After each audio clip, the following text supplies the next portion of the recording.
કચ્છની ધરા ફરી એકવાર ધ્રુજી વહેલી સવારે 3 વાગ્યે 3 મિનિટે ભચાઉ પંથકમાં ભૂકંપનો આંચકો અનુભવાયો।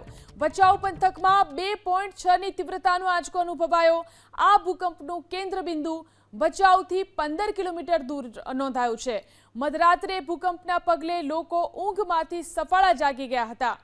2.6 ની તીવ્રતાનો ભૂકંપનો આંચકો અનુભવાયો છે। કચ્છની ધરા ફરી એકવાર ધ્રુજી વહેલી સવારે 3 વાગ્યે 3 મિનિટે ભચાઉ પંથકમાં ભૂકંપનો આંચકો। તો ભચાઉ પંથકમાં 2.6 ની તીવ્રતાનો ભૂકંપનો આંચકો। કચ્છની ધરા ફરી એકવાર ધ્રુજી વહેલી સવારે 3 વાગ્યે 3 મિનિટે ભચાઉ પંથકમાં ભૂકંપનો આંચકો અનુભવાયો।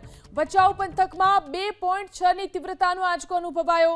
આ ભૂકંપનું કેન્દ્રબિંદુ ભચાઉથી 15 કિલોમીટર દૂર નોંધાયું છે। મધરાત્રે ભૂકંપના પગલે લોકો ઊંઘમાંથી સફાળા જાગી ગયા હતા।